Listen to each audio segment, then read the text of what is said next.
Buenas tardes a todos. Buenos días para los compañeros de América. Bueno, soy Mario. Bueno, me conocéis mucho. Y bueno, voy a empezar ya, ¿no? Hoy toca el resumen de las páginas de la 395 a la 425, donde empieza el capítulo 7, el pensamiento inferido, acerca del pensamiento inferido y de cómo se desarrolla en el marco de la lógica dialéctica.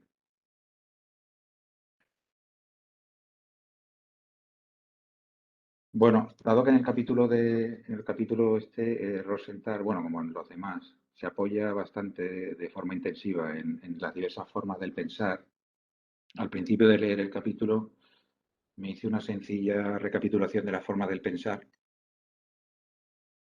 según Rosenthal, y a última hora lo he decidido meter, porque bueno, a mí me sirvió y puede haber compañeros que les venga bien un rápido repaso. Son las definiciones del diccionario de Rosenthal o de este libro. Por orden de menor a mayor complejidad de las formas de pensar, o al menos un orden donde necesitan apoyarse en la definición anterior, tenemos el fenómeno, que es un dato en bruto, concepto que designa lo que se nos da en la experiencia y conocemos a través de los sentidos. El concepto es el resultado de la síntesis de una masa de fenómenos singulares. Los conceptos son a modo de cristales que se van formando en el proceso del desarrollo del saber. Son la célula lógica fundamental del conocimiento.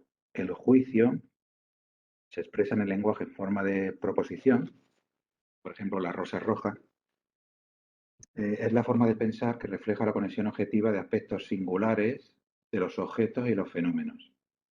A continuación, viene el razonamiento en el libro, que es lo que nos ocupa y vamos a desarrollar a continuación. El razonamiento es una forma del pensar por medio de la cual se infiere un nuevo conocimiento partiendo de unos juicios de partida dados. Y dentro del razonamiento podemos definir, inferir, que es deducir, sacar algo como conclusión de otra cosa, premisa, en lógica, juicios de los cuales en el razonamiento se sigue un nuevo juicio. Entonces, la premisa es igual a un juicio usado para inferir. La proposición, en la lógica formal moderna, oración de un determinado lenguaje examinada en relación con las estimaciones de su veracidad, verdadero o falso, o de su modalidad, probable, posible, imposible, necesario, etc. Conclusión, en lógica, proposición B inferida según ciertas lógicas de las proposiciones A sub 1, A sub 2, A sub n, denominadas premisas respecto de B.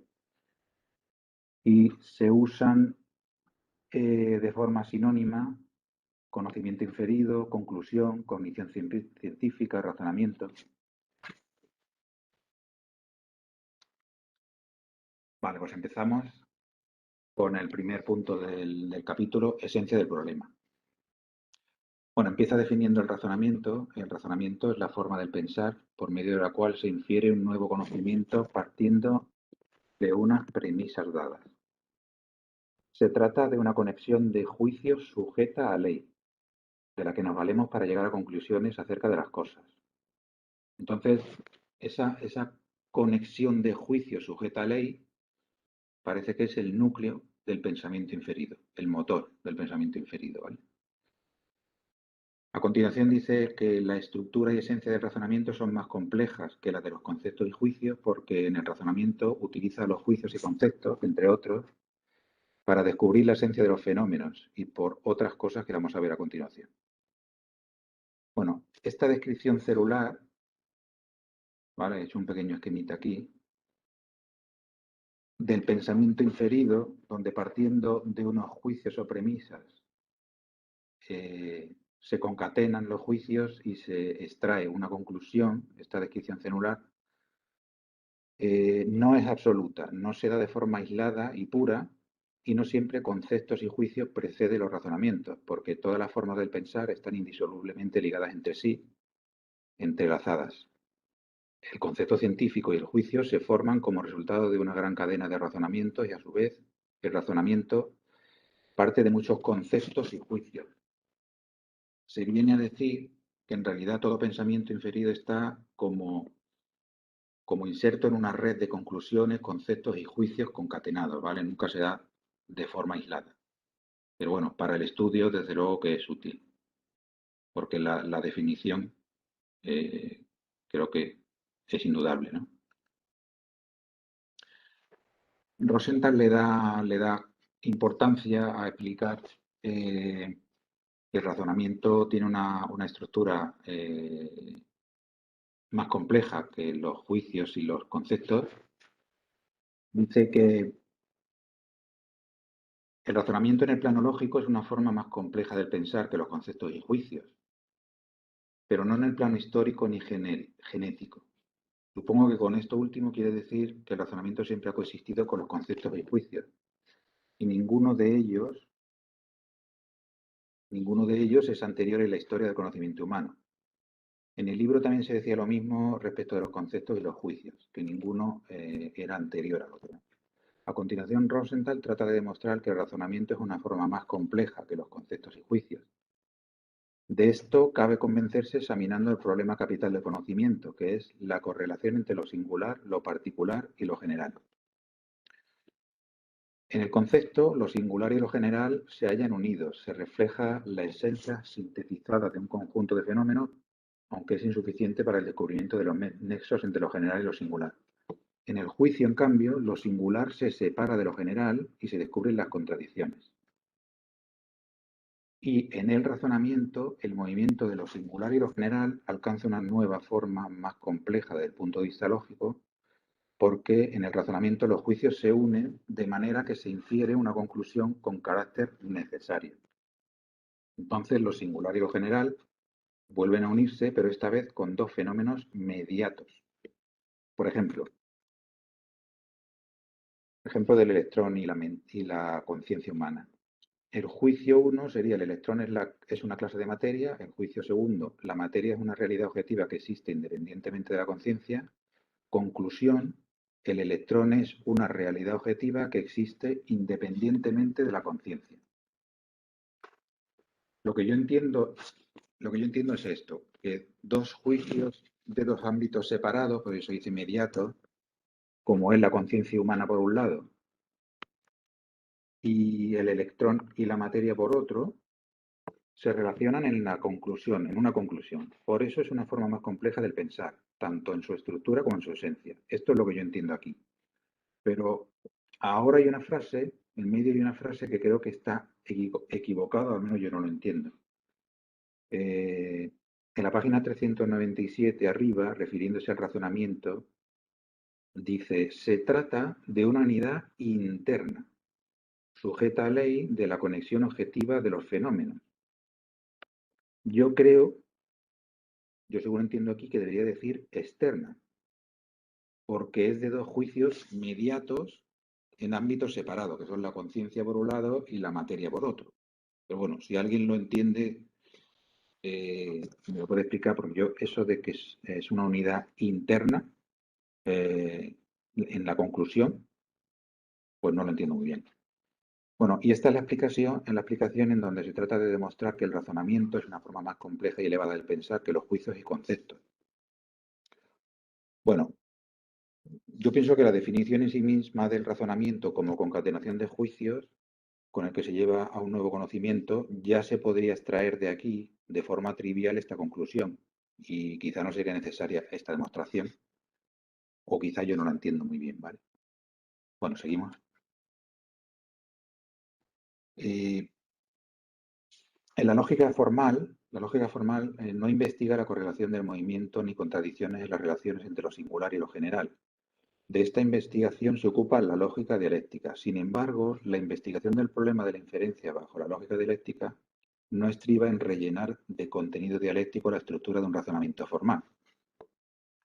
Dado que la lógica dialéctica es la lógica que incluye el reconocimiento de las contradicciones del desarrollo y del cambio como fuente del desarrollo, vamos a estudiar de qué modo este aspecto de la lógica dialéctica se refleja en la solución del problema del conocimiento inferido.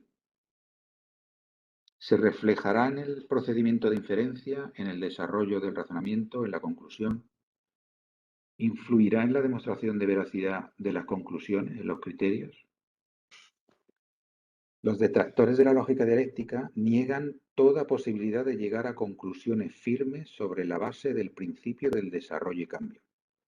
Confieren valor absoluto a la forma del conocimiento inferido investigada por la lógica formal y no admiten ni siquiera la idea de que sea posible salir de tales límites. Hartmann dijo: el pensamiento continuo o fluido ha de renunciar a las conclusiones o bien llegar a las conclusiones falsas, o bien llegar a conclusiones falsas. Esto a Rosenthal es un poco el núcleo de la discusión en este tema, ¿no? Dice Rosenthal que una demostración de que esto no es cierto es que la ciencia moderna opera con conceptos fluidos y sin embargo infiere conclusiones verdaderas acerca de la esencia de las cosas. La ciencia es verdad que se aprovecha de la lógica formal, pero ensancha el marco de la lógica formal y hace también suyos los principios de la lógica dialéctica. Donde la ciencia tiene que expresar el dinamismo e inmutabilidad, es necesario que eche mano de conceptos y juicios fluidos, y esto influye en la estructura de la conclusión. Ya está claro que las ciencias naturales exactas tiran de dialéctica, aunque sea de manera inconsciente, porque no les queda otra. Si no, no irían, digamos, no irían conquistando verdades, ¿no? El segundo apartado del capítulo es el conocimiento inferido acerca de los fenómenos en desarrollo y cambio. Ya nos lo había introducido antes. Empezamos a comparar el razonamiento formal, a describir el razonamiento formal. Dentro de la doctrina lógica formal de los razonamientos, efectivamente, no es posible inferir una conclusión partiendo de premisas en las que se exprese el cambio de los objetos, porque en la base de todas las formas de la conclusión tienen que estar observadas la ley de identidad y demás leyes de la lógica formal. También por el uso de los razonamientos inductivos y deductivos en la lógica formal, la conclusión se basa en la correlación numérica entre la clase de los fenómenos y algunos fenómenos. Ejemplo de ello es el razonamiento siguiente. Dado que todos los metales son conductores de electricidad, también cada uno lo debe ser. Es decir, si A es igual a B, entonces B es igual a A. Es decir, se opera con los principios de identidad, no contradicción, etc. Pero estas reglas en la estructura de las conclusiones son suficientes solo cuando hacemos abstracción del desarrollo, del cambio de los fenómenos, de las transformaciones cualitativas. En cambio, el razonamiento dialéctico, si en el esquema del razonamiento lógico formal se introduce el momento de desarrollo y cambio en los fenómenos que se reflejan en los juicios, enseguida chocamos con dificultades insuperables. Ahora expone Rosenthal varios ejemplos en donde la lógica formal tropieza con sus límites al inferir de fenómenos complejos. El ejemplo de la mutabilidad de las especies, en la página 400,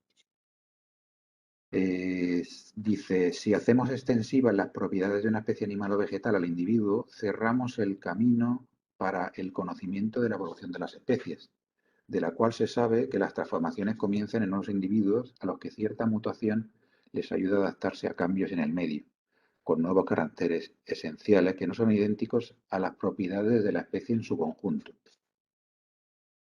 ¿Vale? Es un ejemplo en el que no se observa los fenómenos en desarrollo y no permite observarlos.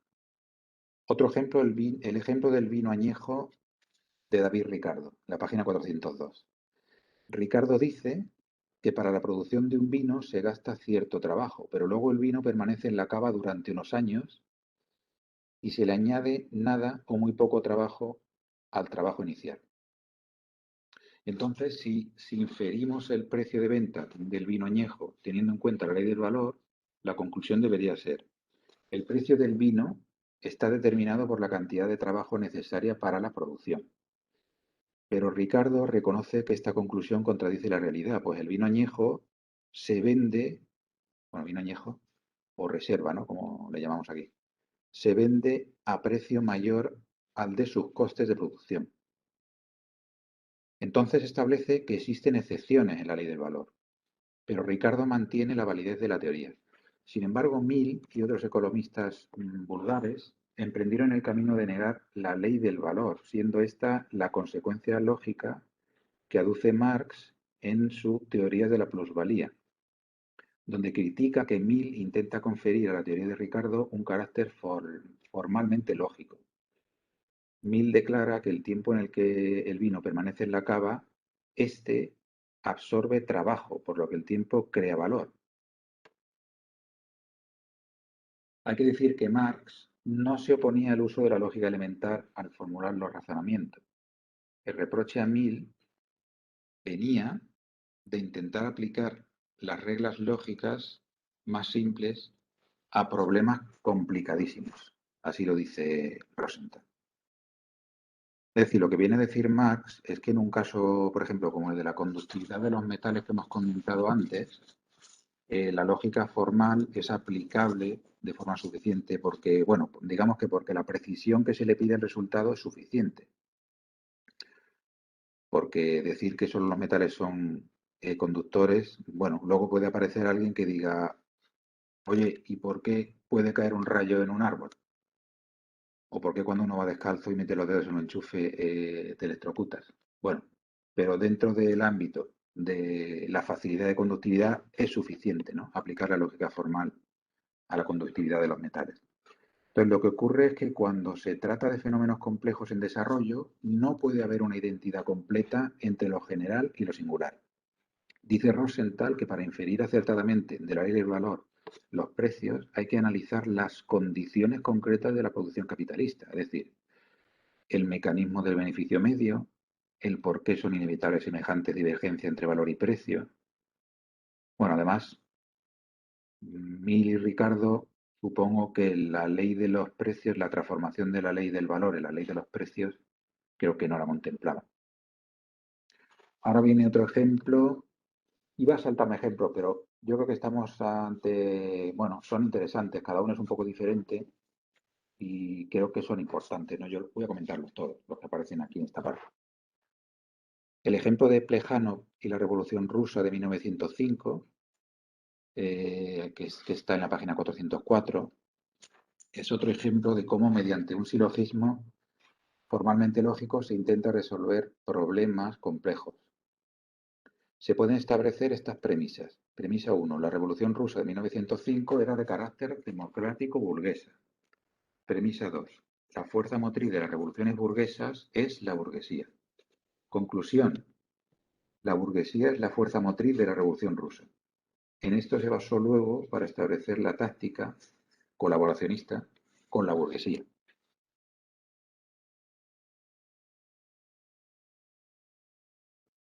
Plejánov infirió las conclusiones de manera puramente lógica, sin tener en cuenta la práctica histórica.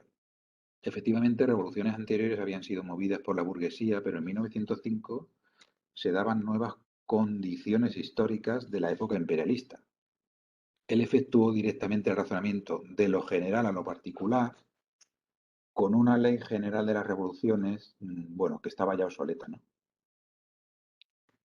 Lenin venía a decir que la premisa era falsa, que tenía que haber inferido ese carácter general de la Revolución Rusa desde análisis precisos de datos concretos sobre los intereses y la situación de las diferentes clases en la Revolución Rusa. Tildó la conclusión de Plejánov de clara burla del materialismo dialéctico de Marx. Rosenthal, además del error de la premisa, dice que la revolución era demasiado compleja y contradictoria como para abordar el fenómeno desde una plataforma lógico-formal.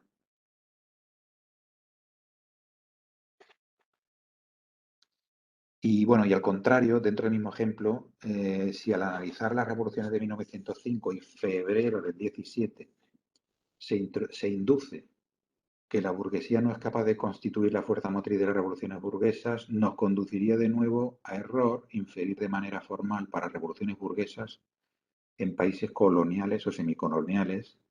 Bueno, ni siquiera en países no coloniales cabe desechar o excluir que la burguesía nacional participe en la revolución democrática, bueno, como ocurrió en India, China, Egipto. ¿Y cómo utiliza la inferencia dialéctica las ciencias naturales? Página 407.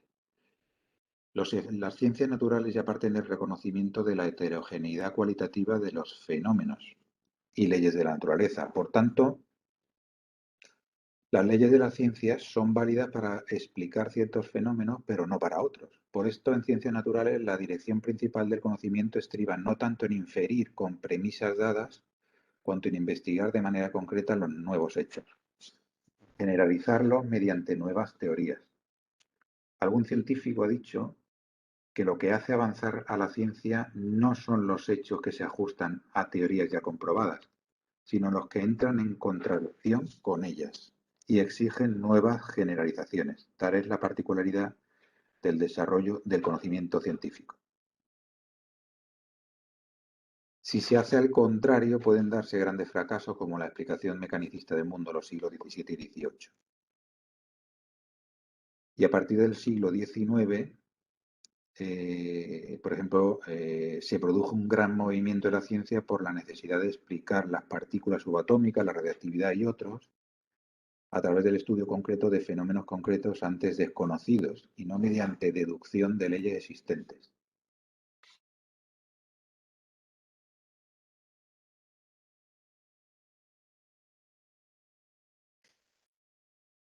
Bueno, a continuación, Rosenthal hace una recapitulación en 5 puntos.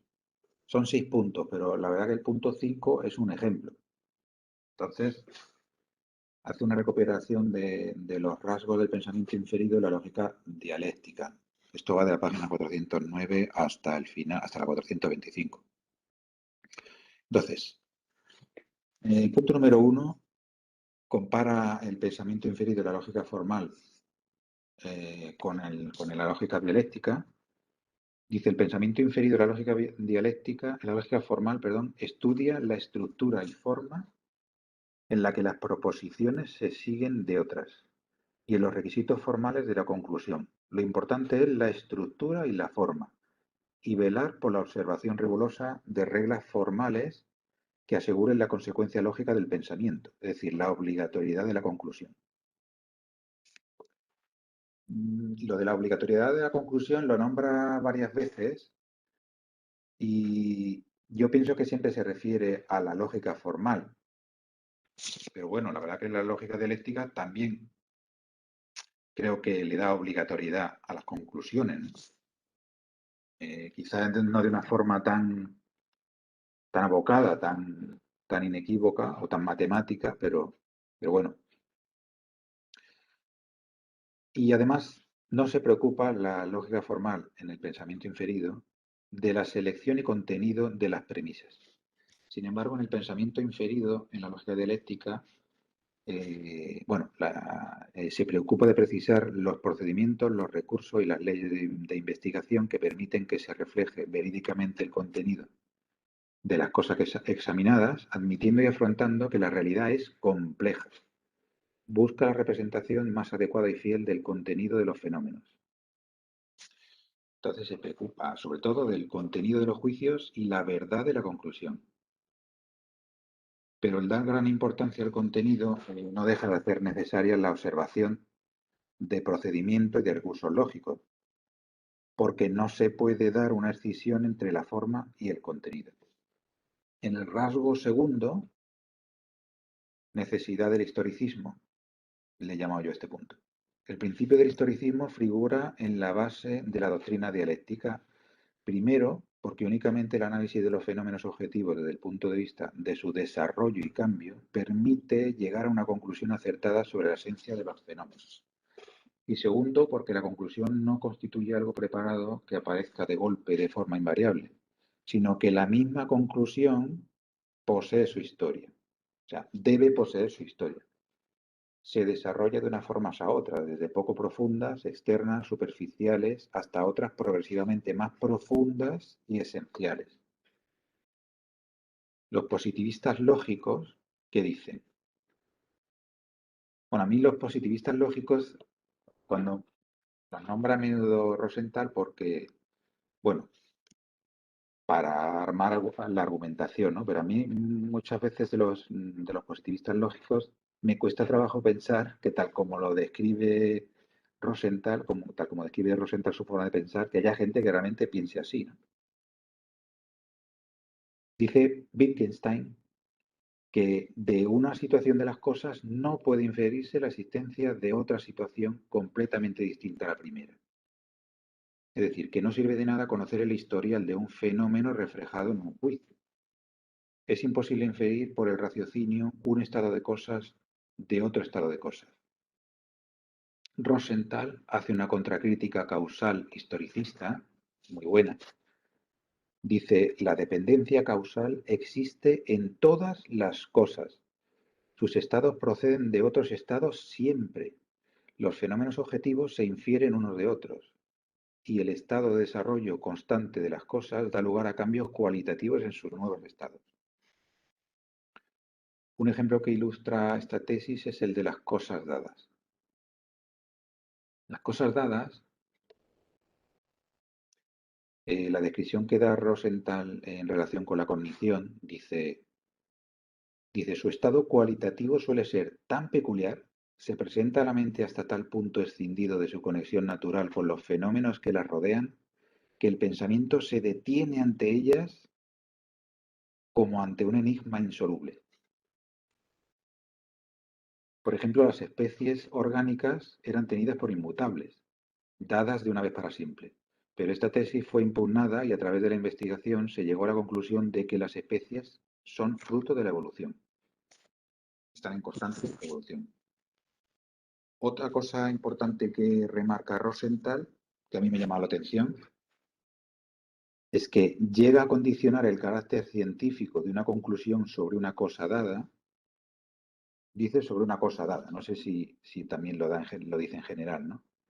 Llega a condicionar el carácter científico de una conclusión si mira a la cosa como surgida históricamente y desarrollada hasta alcanzar su estado presente arrancada de otro estado diferente al actual.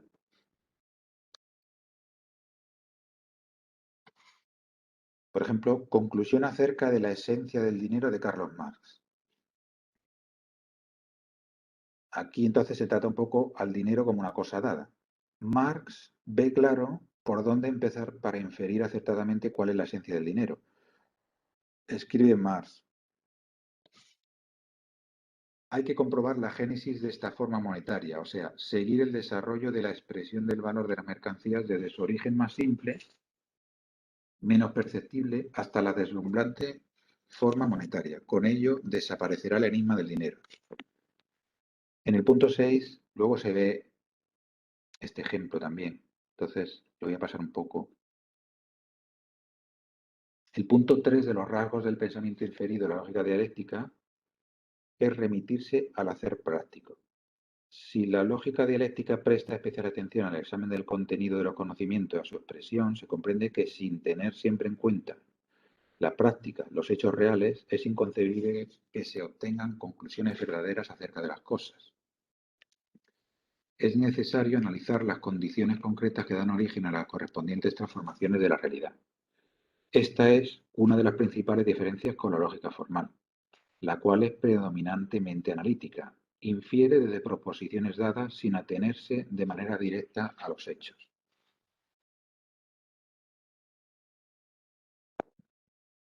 El ejemplo de esto, Lenin escribió que lo que llevó a Marx a la conclusión de que el proletariado debe conquistar el poder político para crear una nueva sociedad no fue la vía analítica, los razonamientos lógicos, sino el estudio del desarrollo efectivo de los acontecimientos de la Revolución Francesa de 1848 y la Comuna de París en 1870. Bueno, como conclusión de este punto 3, yo diría que hay que tener en cuenta que la analítica y la práctica son complementarias y ambas son necesarias para avanzar en el conocimiento. Según el caso, se necesitará más o se estará limitado a uno o a otro. Se necesitará más a una o a otra analítica o a la práctica, o se estará limitado a uno o a otro. Dice Max Born, científico premio Nobel 1954 por su trabajo en mecánica cuántica, dice una frase muy buena que resume yo creo que todo este punto.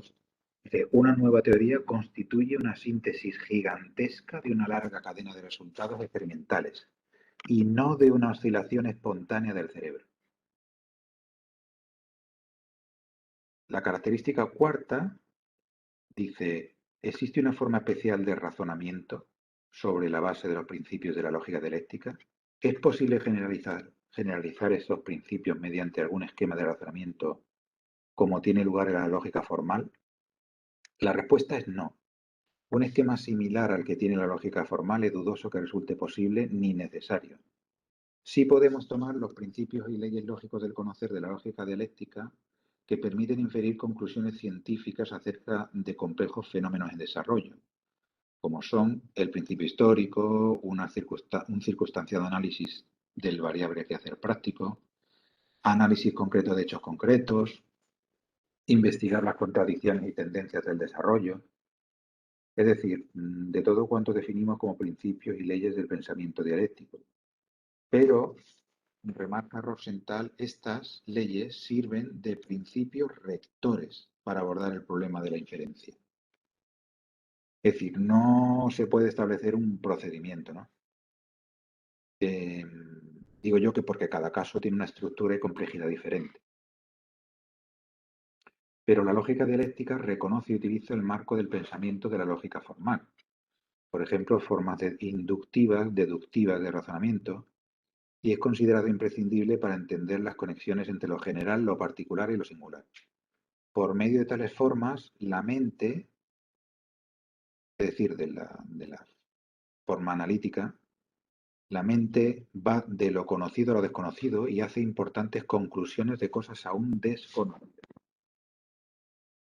El punto 5 realmente es un ejemplo ilustrativo del punto anterior, es decir, eh, de la imposibilidad de poder establecer un esquema de razonamiento de aplicación general en el marco de la lógica dialéctica.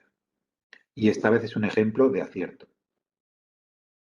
El ejemplo parece que nos lo han puesto es profeso para ilustrar la actualidad con el conflicto en Ucrania. Seguro que al leerlo habéis pensado lo mismo. Dice, en el 20º Congreso del Partido Comunista de la Unión Soviética, de febrero del 56, fue el famoso congreso después de la muerte de Stalin, del discurso de Khrushchev contra Stalin. Dice, una de las conclusiones científicas más profundas formuladas fue, en la actualidad es posible evitar una guerra mundial. No se podía haber llegado a esta conclusión mediante inferencia formal partiendo de las premisas dadas. Bueno, recordemos que este congreso fue solo 10 años después del fin de la Segunda Guerra Mundial, así que imagino que la conclusión pudo ser para mucha gente sorprendente en aquel contexto, ¿no? Se consideraba demostrado que el capitalismo, y sobre todo en su fase imperialista, se halla indisolublemente ligado a la guerra. Vemos que el camino formal habría llevado a una conclusión contraria a la del 20 Congreso. Los hechos nuevos, resultado de investigación, eran que el capitalismo ya no es el único sistema social, pues a su lado se desarrolla un nuevo sistema mundial, el socialista, que es extraño por naturaleza a las guerras de conquistas. Segundo, que en las colonias y semicolonias se ha desarrollado un potente movimiento de liberación nacional contra el imperialismo. Realmente este sería también un argumento importante, ¿no? Digamos que el imperialismo estaba en retroceso, por lo tanto, guerras imperialistas parece que tenderían a ser menores y por tanto la posibilidad de una tercera guerra mundial. Tercero, los propios países capitalistas se manifiestan contra la guerra amplias masas populares. Yo esto lo desconocía. Dice, ahora existen fuerzas de paz tan potentes que pueden dominar a las de la guerra y limitar la vigencia de las leyes del capitalismo. De este ejemplo se infiere que no se puede establecer un procedimiento de inferencia general, pero que teniendo en cuenta los principios rectores de la lógica dialéctica, se puede establecer uno nuevo para cada problema complejo. Bueno, aquí en el 20 Congreso digo yo que acertaron, ¿no?, con esta aserción.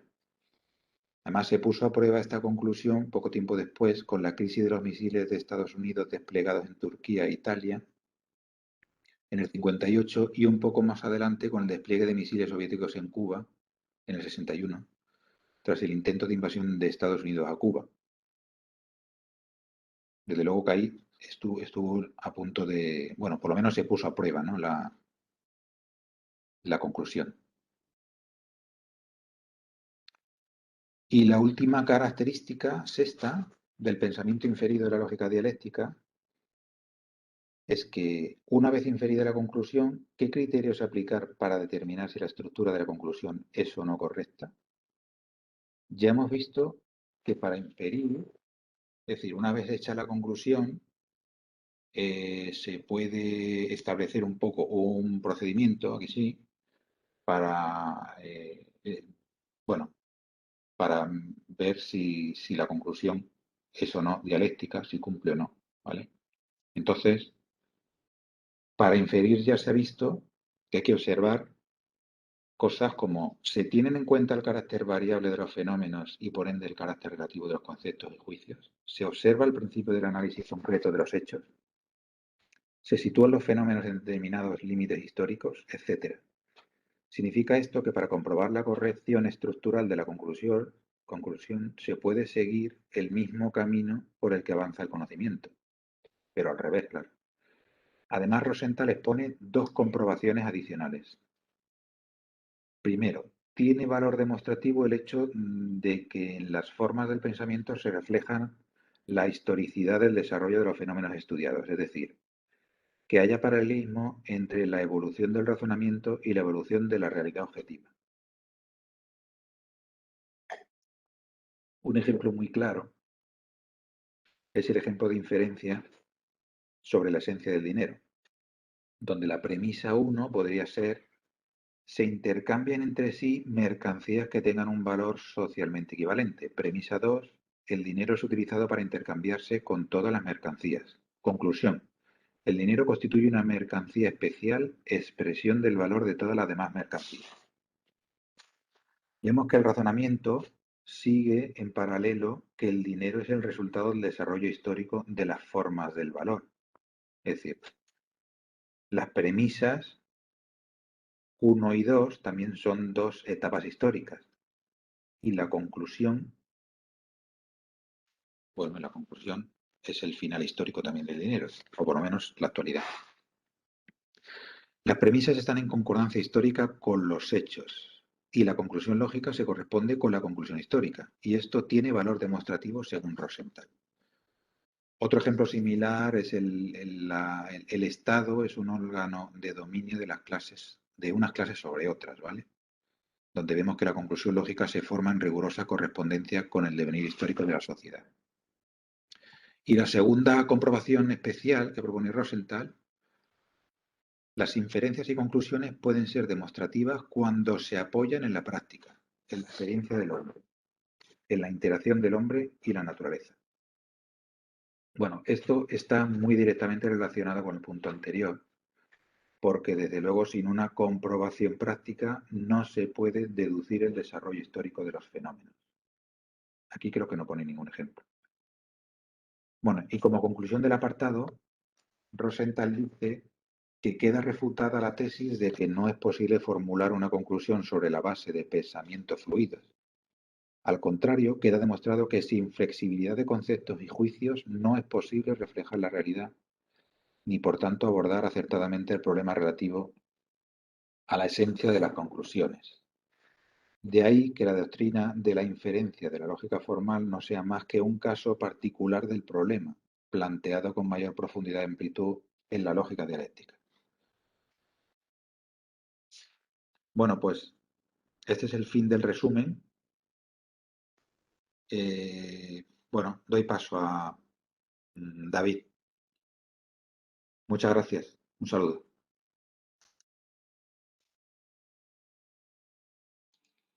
Pues muchas gracias, Mario. Ahora empezamos con el turno de palabra. Ya sabéis que se puede levantar la mano o también participar por el chat. Yo iba a hacer unas aportaciones. Mario, al principio he puesto un esquema sobre las formas de pensar el cual has introducido el fenómeno. Te pediría, luego, ahora después en un segundo que nos releas la definición de fenómeno de Rosenthal, si la tienes ahí a mano, porque el fenómeno no es una forma de pensar ni de las sensaciones humanas, sino algo externo, que es lo que se nos ofrece a las sensaciones. En concreto, cuando se habla de fenómenos, se habla de un aspecto de la materia objetiva contrapuesto a la esencia, ¿no? En términos marxistas, aunque habría que ahondar mucho más, todo esto siempre se descompone más y más a medida que se profundiza en ello, ¿no? Pero en cuanto a las categorías más simples sobre el sujeto consciente en relación con la realidad objetiva, el fenómeno queda fuera del sujeto consciente y el primer elemento de relación entre el sujeto consciente y el fenómeno es la sensación. La sensación es la primera categoría que ya introduce una relación entre sujeto sensible, ni siquiera consciente, sino sensible, y resto de la realidad objetiva. Entonces, uno puede sentir un pinchazo sin pensar siquiera sobre el pinchazo y retirar la mano, ¿no? La sensación es algo tan básico como eso. Entonces, sensación, percepción, que ya significa no simplemente sentir, sino reconocer algo, ¿no? Que el pinchazo nos haga reconocer la púa de un rosal o que veamos un árbol, ¿no? A todos nos ha pasado alguna vez que vemos una foto y no reconocemos la realidad que está en ella reflejada en esa fotografía por el enfoque, lo que sea. Entonces estamos teniendo una sensación, pero no alcanzamos a tener una representación de lo que hay ahí, ¿no? Esa es la diferencia entre sensación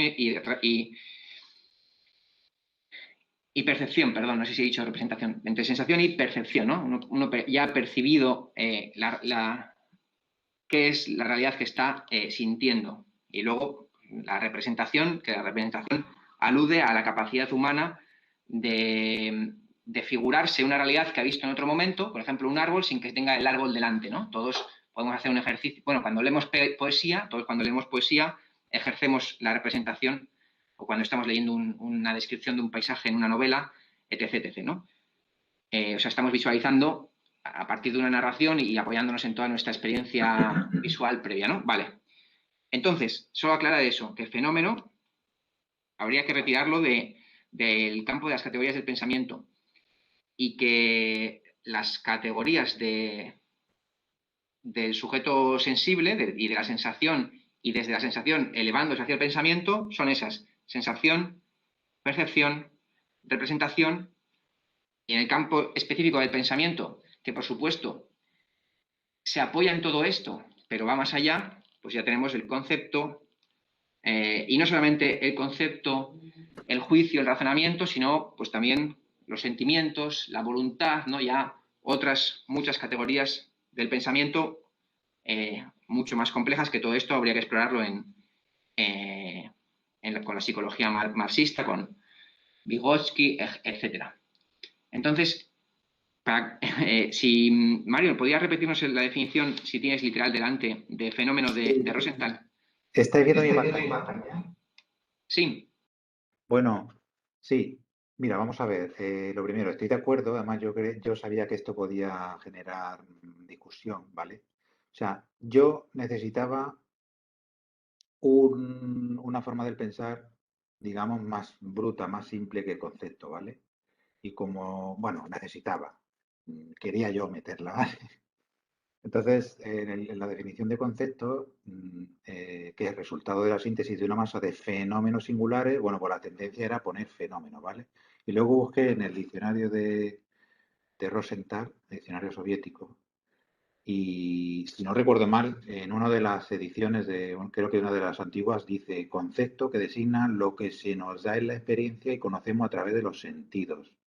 Entonces, bueno, me pareció que podía encajar. Y yo he añadido lo de dato en bruto. En fin, esto es un esquema muy simple que yo me hice y, pues, bueno, para apoyarme, pero de luego muy interesante lo que dices. O sea, Ahora, tú dices que sería sensación, sería lo correcto. exactamente, ahora que creo que antes no tenías puesto sensación entre interrogaciones, ¿no? Lo has Lo puesto acabo de ahora. poner, lo acabo de poner. Porque ahora que lo has puesto me ha venido a la cabeza que sí, esa es la definición de sensación. Sí, sí.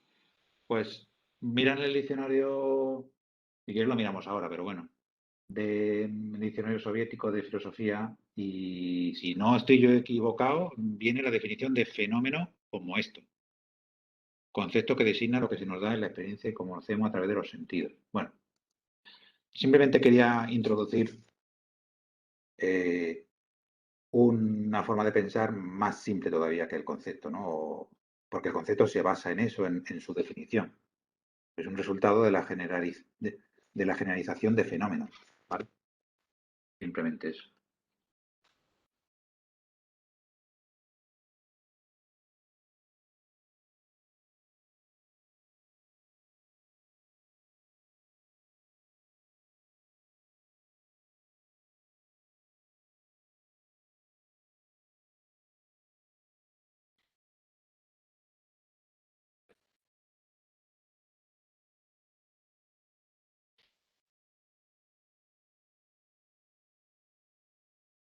Vale, lo tengo aquí delante las dos definiciones para aclararlo y no meter la pata con la cuestión. Entonces, como has dicho correctamente, fenómeno. La definición que has puesto es la de, lo has dicho tú correctamente, la de fenómeno, concepto que designa lo que se nos da en la experiencia y conocemos a través de los sentidos. En la filosofía de Kant, el fenómeno en principio se diferencia del noumeno, que queda más allá de los límites de la experiencia y no es accesible, bla, bla, bla. Fenómeno, concepto, que significa lo que se nos da en la experiencia, lo que se percibe por los sentidos, bla, bla, bla. Vale. Y en sensación, la definición de sensación es: la sensación es el resultado de la acción del mundo exterior sobre nuestros órganos de los sentidos. La sensación es la imagen subjetiva del mundo objetivo. Es el resultado de la acción de la materia sobre nuestros órganos de los sentidos. Entonces, como se ve aquí en la definición, igual yo no la he dicho de todo claro, ya sensación remite directamente al sujeto sensible, ¿no? Y el Lo que pasa es que la fenómeno, sensación, según lo estás leyendo, la sensación, digamos, que no implica un conocimiento, un dato, una información, ¿no? Con lo que luego construimos el concepto. no, porque de hecho la sensación es una categoría mucho más simple, que es base para el pensamiento, pero que todavía no alcanza a llegar al pensamiento, porque sensaciones tienen incluso seres vivos no pensantes, ¿no? Bueno, pues tú, si estudiatelo, y si lo das por válido, lo de fenómeno o no, pues ya me lo comentas.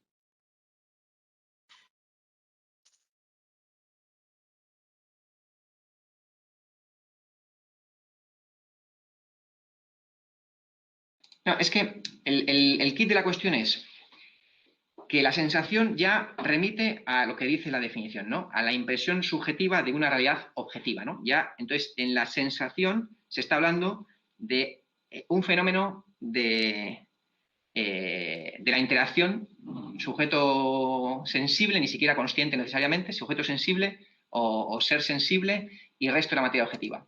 Pero en el fenómeno, lo que se nos diferencia entre fenómeno y esencia es el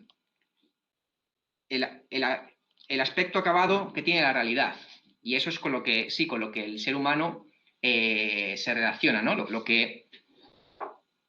que interactuamos en la experiencia. Nosotros no interactuamos con la esencia de las cosas, interactuamos con la realidad de las cosas, con la realidad fenoménica. Y entonces el ser humano, investigando los fenómenos, llega a la esencia, ¿no?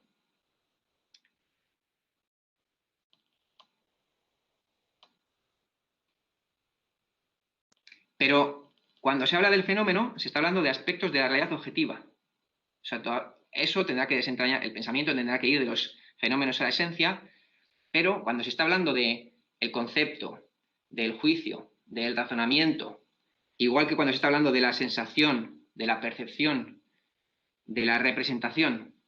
Estas son todas categorías de la sensación del sujeto sensible y de... Tiene que ser un reflejo. No puede Eso ser objetivo, tiene que ser un reflejo. corresponde ya al reflejo. Bueno, Al mundo de las sensaciones y del pensamiento.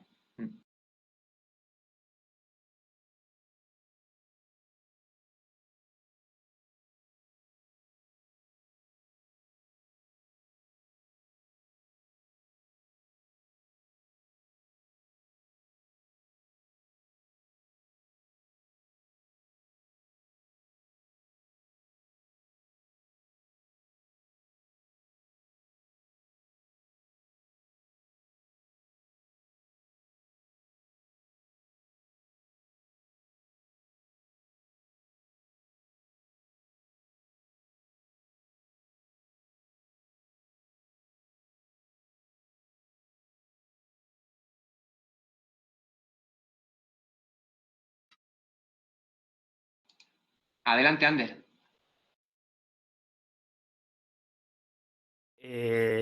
Vale, un comentario, o bueno, más que un comentario, intentar aclarar una cosa, porque luego aparte también tengo algunos comentarios que me han parecido curiosos. Me ha parecido que en la exposición, Mario, si no me he equivocado de nombre, ha dicho que en las páginas 96, 97, pues cuando está hablando del razonamiento y de los dos juicios y de la información que se infiere de esos dos juicios, ¿no? Pues que Rosenthal indica, ¿no?, que ahí hay una unidad interna entre esos dos juicios. Y si no he entendido mal, Mario eso lo ha considerado, o sea, que es un fallo, porque no es interno, sino que es externo, si no me equivoco mal en lo que ha dicho él. En cualquiera de los casos,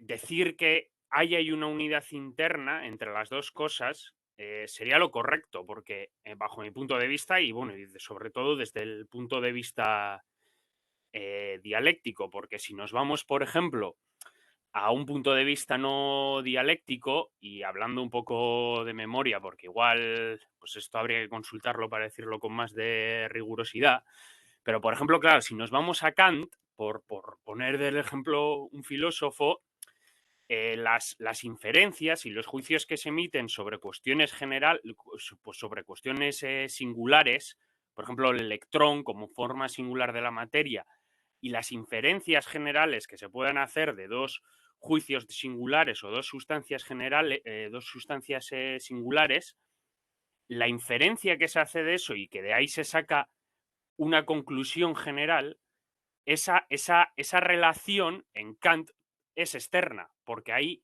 esa relación no es algo propio del electrón, porque el electrón, en medida de que es materia, independientemente de que nosotros como ser humano hayamos definido la categoría materia o etcétera, etcétera, o sea, sino como algo que acontece, ¿no? O sea, están las dos cosas unidas, lo singular y lo general están unidas porque están dadas, o por así decirlo, están intrínsecamente en su forma, en su misma estructura, ¿no? Pues el electrón, como forma singular, está sujeta a unas leyes generales, pues es que en este caso, en el ejemplo que pondría, sería pues que es una realidad objetiva que existe independientemente de la conciencia.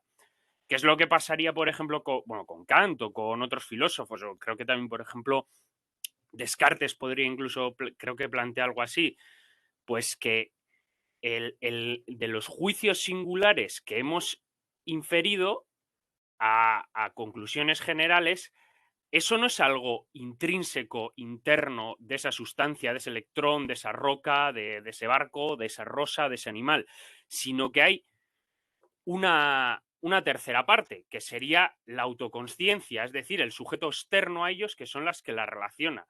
Lo que pasa es que aquí la dialéctica viene y dice, o sea, no, o sea, lo singular, lo general, lo universal y lo particular tienen una unidad interna, y esa unidad interna son lo que nos hace que esos juicios se conecten de cierta manera. No es que hay una tercera pata, por así decirlo, que es lo que realiza esa conexión entre lo singular y lo general, sino que lo singular, lo general, lo particular y, bueno, justo iba a decir, en el silogismo hegeliano, por ejemplo, creo que es lo singular, lo particular y lo universal, eso hay una unidad intrínseca ahí.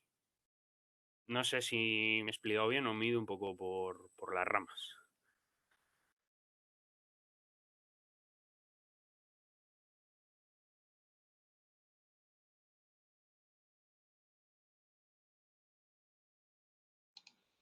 Adelante, Jorge. Yo creo que has estado claro, Ander, pero adelante, Jorge. Bueno, yo simplemente una cuestión por curiosidad, porque me surgió esta cuestión de la presentación, no tanto de la lectura.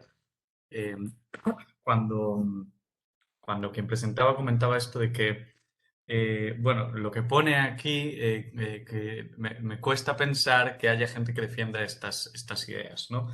Em, em, a ver, yo evidentemente no he leído tampoco demasiado acerca del positivismo lógico ni todas estas cuestiones, pero justo por casualidad hoy leyendo otro asunto que no tiene mucho que ver, que bueno, es sobre lo que yo trabajo y tiene que ver con derecho y cuestiones así, leía un texto de un autor vinculado al ámbito de la computación y con trabajos en lógica que hablaba de la lógica clásica y la lógica, digamos, no clásica o algo así, no recuerdo exactamente la palabra que empleaba.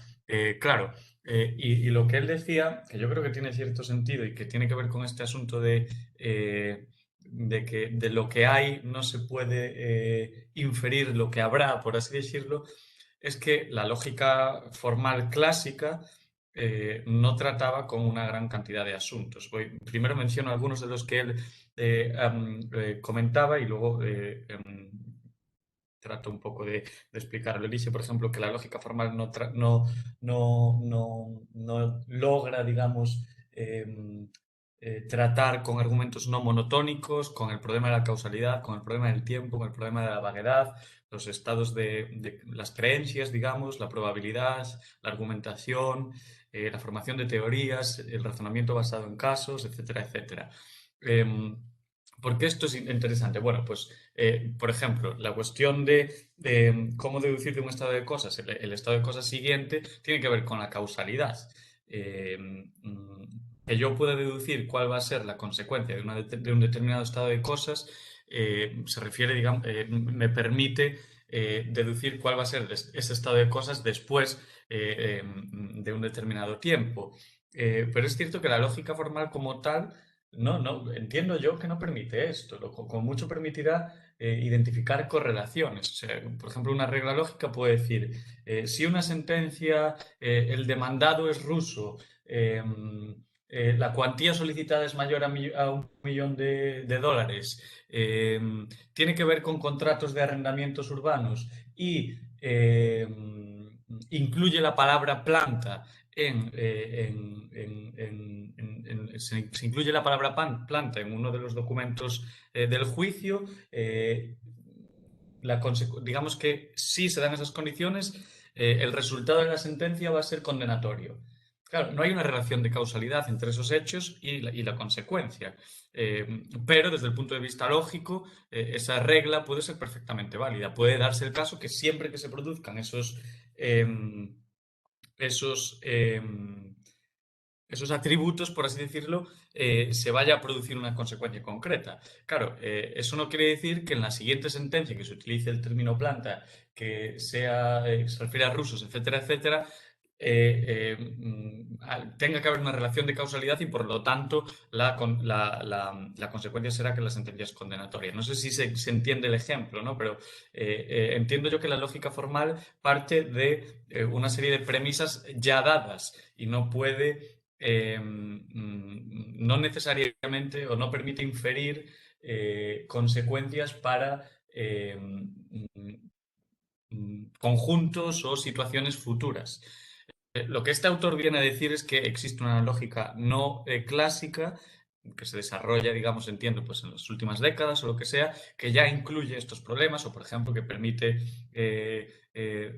tratar con el problema de la inducción y cuestiones así. Ya digo que yo no soy experto y algunas de estas cuestiones las entiendo como muy por encima, pero yo creo que, o sea, me da la impresión de que, digamos, entre los estudiosos de la lógica actual o la lógica formal asumen que la lógica del positivismo lógico de principios de, o sea, de finales del siglo XIX, principios del siglo XX, si marco bien las fechas, todo esto no se podía justificar, no se podían inferir, por ejemplo, estados futuros. Y entiendo que tiene mucho que ver con lo que plantea Rosenthal en sus argumentos, y es que digamos que cada situación futura tiene una serie de particularidades que no están incluidas en el lenguaje o en la formalización o en las premisas con las que opera la lógica formal, y que por tanto no es un método adecuado, por lo menos esta lógica formal clásica que tenemos en mente con estos textos, para inferir qué pueda suceder en el futuro.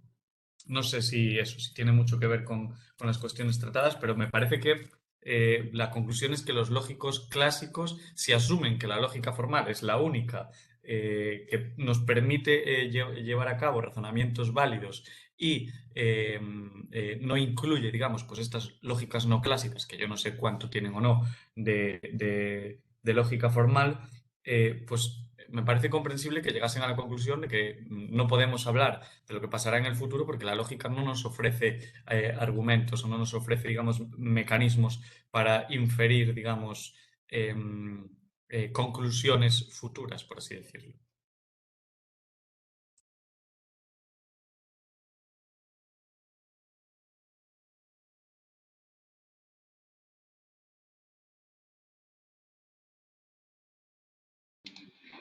Muy bien, muchas gracias. De momento no hay más manos.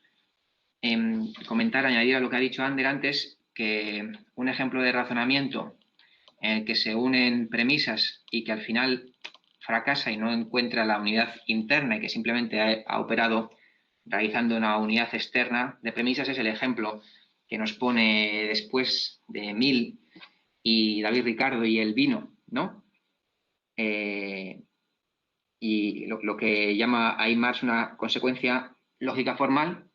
Hay un razonamiento formalmente coherente que, sin embargo, no consigue lo que había dicho antes Rosenthal, que era necesario para un razonamiento que, por supuesto, que alcance la verdad, ¿no? Que es que una esas premisas con una unidad interna sujeta a ley de la conexión objetiva de los fenómenos, ¿no? Y para eso, como hemos visto, y nos dice después, hace falta investigar el fenómeno concreto. Por eso, si operamos solamente de manera formal, se nos dice más adelante, y sin tener en cuenta la práctica y sin tener en cuenta cada momento específico, pues podemos caer en el error, ¿no? Y ese error consiste justo en hacer una conexión externa de dos juicios, que no se corresponde con la relación objetiva de los dos aspectos de la realidad que se está intentando reflejar.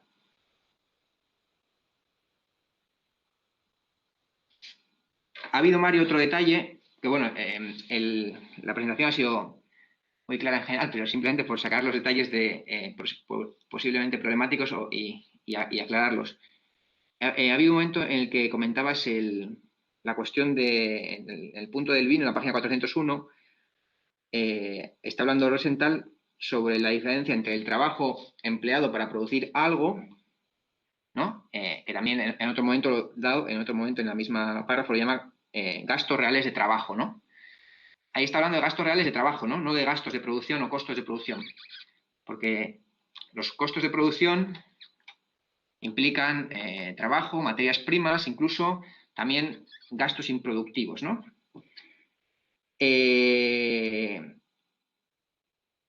No habría que confundir los costos de producción con los gastos reales de trabajo. Porque justo lo que está queriendo expresar Rosenthal es la diferencia que hay entre concebir los precios directamente determinados por el gasto real de trabajo y analizar cómo se producen los precios en el modo de producción capitalista, que no es directamente por el gasto real de trabajo de cada mercancía, sino por los costos de producción, la tasa media de ganancia, esa tasa media de ganancia que no es más que un reparto en función del volumen del capital, de la plusvalía producida en todos los campos de la producción, de modo que al final una plusvalía producida en una esfera compensa a otras esferas, ¿no? Entonces, bueno, el ejemplo que pusimos en la pasada sesión de una persona que ocupe el 80% de su capital en fuerza de trabajo y un capitalista que ocupe el 80% de su capital en materias primas y medios de producción. Cómo la producción de plusvalor se reparte, ¿no?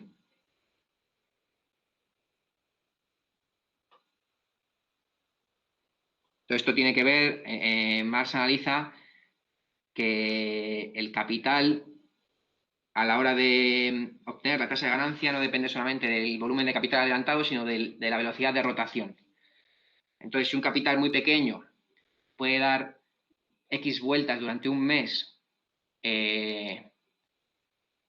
y un capital muy grande no puede dar más que una sola vuelta durante un mes, finalmente ese capital pequeño y ese capital grande tienen que arrojar la misma tasa de ganancia a final de mes, teniendo en cuenta diferentes velocidades de rotación. Si no, nadie invertiría en el capital que tiene que tenerlo ahí parado un mes. Todo el mundo invertiría en el capital que recorre el ciclo más rápidamente y que ante cualquier problema lo puede retirar y etc, etc, ¿no? Por eso hay una diferencia entre el gasto real de trabajo y el tiempo de producción, que es una diferencia que Marx aclara en el libro 2 de Capital, ¿no? La agricultura implica unos gastos de trabajo X, pero el tiempo de producción es mayor porque los cereales tienen que crecer y hay unos procesos naturales ahí en curso. Y el tiempo como tal, el tiempo de los procesos naturales no genera valor. Sin embargo, hay que esperar.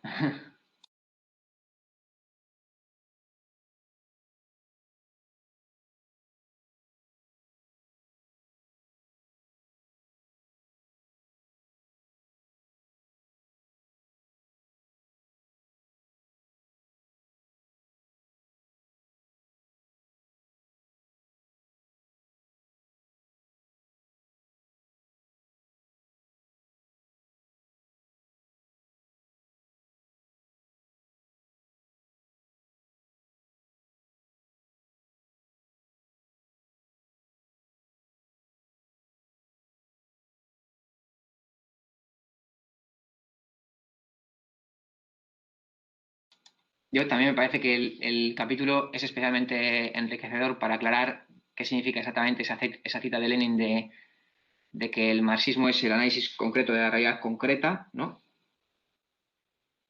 Y también para comprender qué valor tiene la teoría marxista acumulada, todos los aspectos generales, por ejemplo, que la economía política ofrece el desarrollo del marxismo, y cuáles son las tareas de todo economista, por ejemplo, ante cada nueva crisis que va a estar llena de particularidades, ¿no?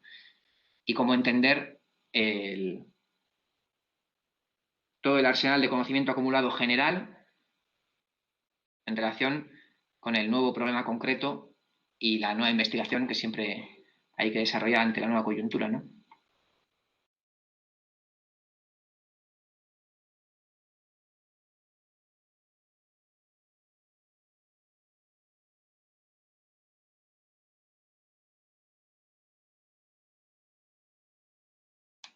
Y claro, todo esto se opone directamente a una concepción dogmática del marxismo, es todo lo contrario, ¿no? Todo lo contrario.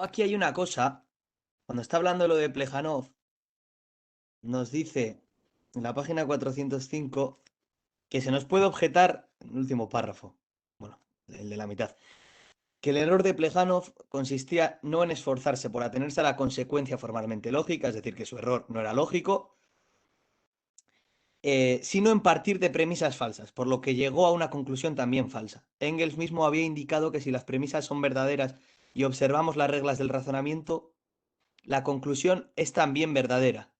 Por lo tanto, si Plejánov hubiera tomado como punto de partida la premisa verdadera de que la Revolución Rusa de 1905 era una revolución de caracteres específicos, habría llegado a una recta conclusión acerca de las fuerzas motrices de la revolución, etc.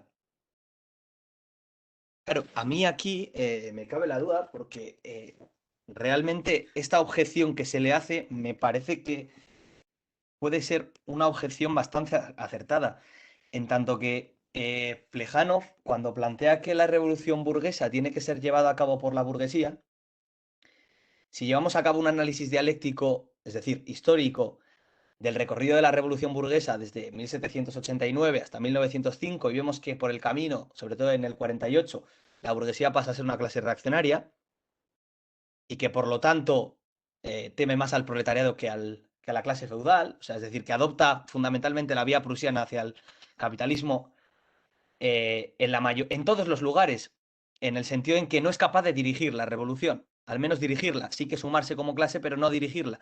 Si tomamos ese análisis histórico como base, podemos llegar a la conclusión de que la revolución burguesa o democrático-burguesa en los países, ya sea semifeudales o después en los países semicoloniales, tiene que ser dirigida por el proletariado, después como fuerzas motrices, pues el campesinado, etc. En este sentido, la premisa de Plejánov sí es falsa. Es decir, porque el análisis histórico nos ha proporcionado una premisa distinta. O sea, es decir, ahora el razonamiento se tiene que hacer en función de dos juicios, de dos premisas que son distintas a las que plantea Plejánov. Ya no se puede hacer ese razonamiento en base a la premisa que se podría utilizar, yo qué sé, en 1847 o durante la Revolución Francesa, etcétera, sino que ahora hay que cambiar esa premisa y por lo tanto entiendo yo que este error sí que se trata de que parte de premisas falsas. No sé si se refiere a que exactamente lo que sucede aquí es que, bueno, haciendo el análisis concreto de la realidad concreta, únicamente la situación rusa tiene lugar este tipo de revolución democrático-burguesa guiada por el proletariado, o la revolución de nueva democracia que luego se conceptualizó, pero a mí me parece que sí que es un problema de premisas, en este caso, en el de Plejánov.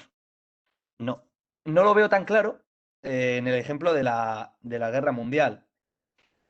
Aunque también me genera alguna duda. En el ejemplo de la guerra mundial, cuando nos dice que, bueno, que existen fuerzas contrarrestantes, etcétera, a mí lo que yo creo aquí es que el problema, no sé por qué, pero este tipo de razonamientos solo los hace con dos premisas. Sin embargo, si hacemos un razonamiento mucho más completo, partimos de más de dos premisas. Es decir, él nos dice que, qué sé yo, nos decía, el Estado imperialista conlleva o trae aparejadas guerras imperialistas.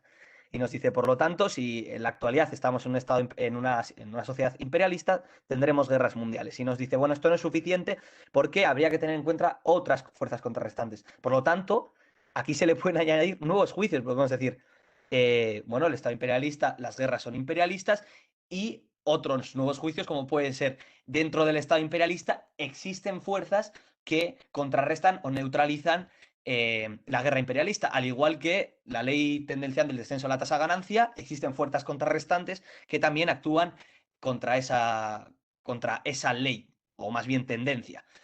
En este sentido, yo creo que quizás se trata, en este segundo caso de la guerra mundial, simplemente de añadir nuevos juicios. No tanto de como parece como que está haciendo excepciones, ¿no? Introduciendo, no sé, maniobrando dentro de esos razonamientos, como matizando esos razonamientos para casos particulares. Pero bueno, esos casos particulares también están sujetos a leyes, a otras leyes. A la ley de que efectivamente existen fuerzas contrarrestantes.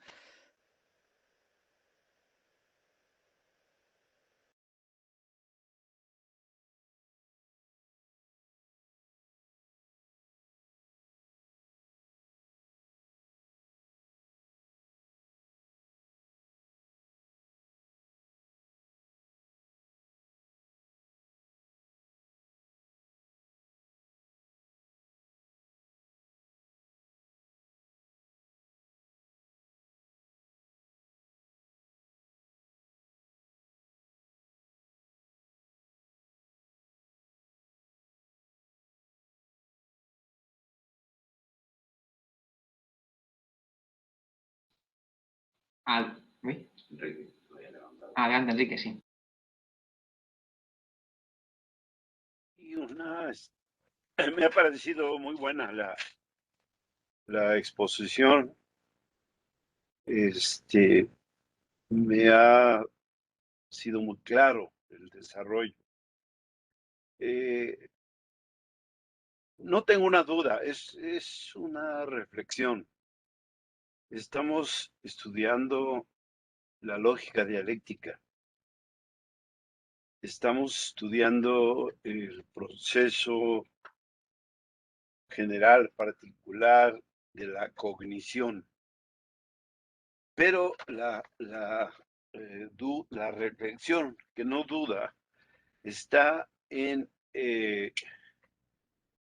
manos de quien puede estar el desarrollo lógico, la superación de las formas de la lógica formal para la lógica dialéctica.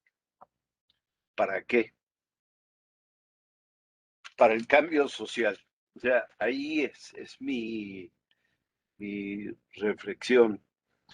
Cuando Marx habla en los anales franco-alemanes, analiza lo que él llama la crítica radical del presente y hace un estudio sobre el Estado de entonces y desarrolla su posición que después va a cambiar respecto al Estado democrático, en fin, para hablar de la revolución misma. Pero los procesos de la cognición dialéctica no son masivos, no son atributo de las grandes masas ni del conjunto de la sociedad. Más bien, hay no un atributo, sino hay una experiencia en la vida del ser humano, el cual opera cotidianamente con principios de la lógica formal. Y la lógica formal le es útil de manera cotidiana. Incluso puede ser que le sea útil sin saber que está utilizando la lógica formal. Pero, ¿qué hay con los aspectos estrictamente dialécticos?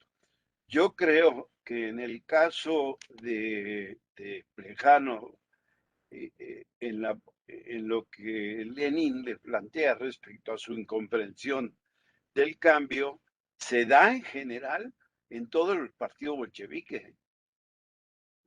Yo creo que aquí, recuerdo yo, son las tesis de abril de Lenin, que de hecho es una ruptura y es el quedarse solo en el camino que conlleva a la revolución. O sea, efectivamente, como decía quien me antecedió, la burguesía ha dejado de ser revolucionaria y corresponde a una nueva clase en el análisis de Lenin, el conducir la revolución. El resultado, al final, es otro, hoy es otro, y habría que ver las posibilidades, porque las posibilidades de la guerra entonces estaban dadas por la necesidad que tenía la revolución del 17 de establecerse, de consolidarse, de continuar. Y bueno, ahí Brest-Litovsk, y ahí la posición es de no ir a la guerra y de regresar al ejército.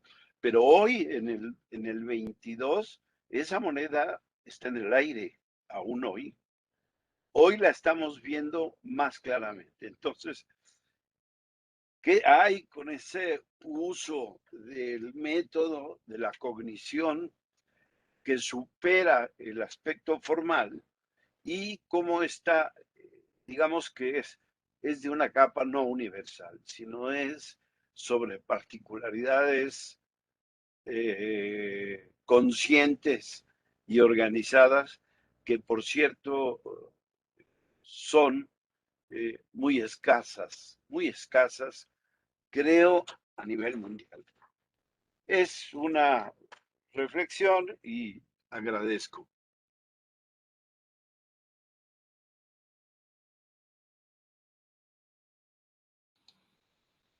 Gracias, Enrique. Ander es el siguiente que ha levantado la mano.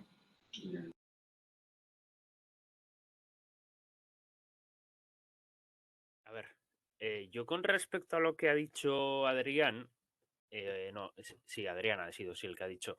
O sea, yo estoy de acuerdo con lo que él dice, o sea, porque a mí también leyendo esto, o sea, he tenido como también parcialmente la misma sensación. Entonces, eso sí que es verdad que hasta cierto punto estoy de acuerdo con lo que él dice, pero, o sea, claro, aquí yo creo que lo que habría que plantear, ¿no? Es que sí que es verdad que a partir de diferentes premisas y que esas premisas pues, pueden ser cómo se relacionen, pues las diferentes clases, pues que formalmente o mediante la lógica formal, mediante esas premisas, podemos sacar pues otras conclusiones que esas conclusiones sean acertadas. Pero yo creo que aquí la cuestión es que, o sea, es un poco hasta cierto punto tramposo decirlo, ¿no? Porque, o sea, si podríamos decir, pero si cogemos la lógica formal puramente, por así decirlo, y por esto digo que es un poco tramposo decirlo, porque, o sea, al final, pues sí, la lógica formal no se ocupa de las relaciones dentro de los elementos, pero o sea, quiero decir, esto hasta cierto punto, pues es verdad, o sea, hasta cierto punto no, porque no hay nadie que simplemente, por ejemplo, bueno, no hay nadie, bueno, si hay alguien que lo hace, pues, bueno, igual habría algunos que lo hacen, pero bueno, eso es otra cuestión. Que, o sea, no hay nadie que haría, pues coge el análisis de lo que se dio en el proceso de la revolución bolchevique y cogiendo desde un puro análisis de lógica formal, que es lo que hay, yo creo que critica Rosenthal, de que coge, vale, tenemos las diferentes clases, pues, y las ponemos en cubículos. Estamos por un lado el proletariado, por otro lado el campesinado, por otro lado la burguesía, por otro lado los terratenientes, por otro lado pues yo qué sé, pues las diferentes clases que pueda haber. Y eso los pones en ciertos cubículos. Y entonces, pues a partir de ahí hacemos un puzzle y decimos, vale, si el modo de producción en este estado es feudal, no voy a atender a las relaciones que haya entre las diferentes clases por ese proceso histórico que se ha dado. Entonces, como es feudal y hay burguesía, la burguesía lo que tiene que hacer es realizar una revolución para llegar a un modo de producción capitalista para establecer una república burguesa y una vez estemos así, como ya se ha erradicado, por lo menos se ha erradicado parcialmente, pues la clase terrateniente o nobiliaria, ¿no? Pues ahí es cuando entra el proletariado y sin atender tampoco a la relación pues, que pueda tener el proletariado con la burguesía, con el campesinado, pues ahí es donde pues, el proletariado tiene que instaurar pues, el socialismo, la dictadura del proletariado, como se quiera denominar.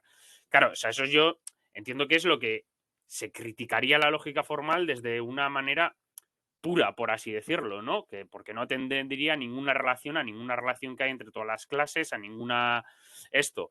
Pero claro, yo sí que estoy de acuerdo en lo que ha dicho Adrián, que también se podría argumentar que solo mediante la lógica formal, que eso son premisas o diferentes, ¿no? Pues que si, o sea, dentro de la lógica formal, siempre y cuando haya un modo de producción feudal y haya una burguesía la cual tiene un papel revolucionario todavía que jugar, pues esa burguesía todavía tiene ese papel revolucionario que jugar para instaurar pues una república democrático-burguesa.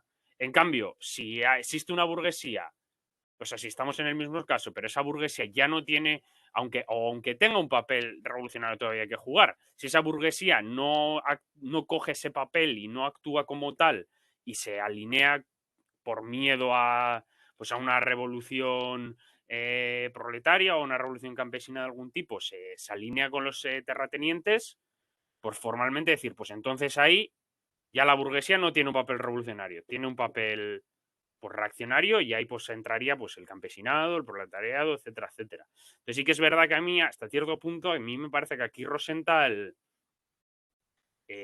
cae un poco en lo que ha criticado creo en anteriores páginas de por así decirlo, hacer la dialéctica, ¿no? Como un cajón desastre, incluso, o sea, hacer que en parte, o sea, lo hace, yo creo que también por cuestiones, pues, como expositivas, ¿no? De coger la lógica formal como si fuera también un cajón, el cual está separado de todo lo demás y en el cual no atiende a esas relaciones que pueda haber. No sé si me he explicado.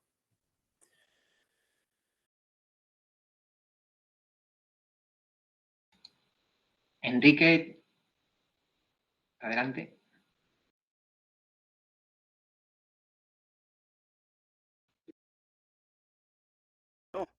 No, se me olvidó bajar la mano.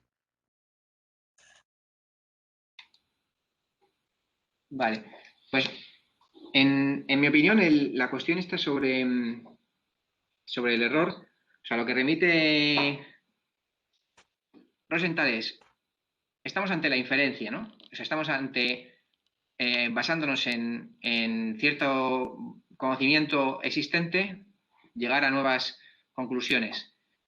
Y lo que le achaca a Plejánov, Rosenthal, lo que le critica y lo que dice que está, en este caso, carente de fundamento hacer esa objeción a su argumento, no le critica a Plejánov que parta de premisas falsas, porque de hecho, todo marxista, que vaya a estudiar, que estuviese en 1905 estudiando la revolución en curso, iba a partir de la premisa de las revoluciones burguesas hasta el momento.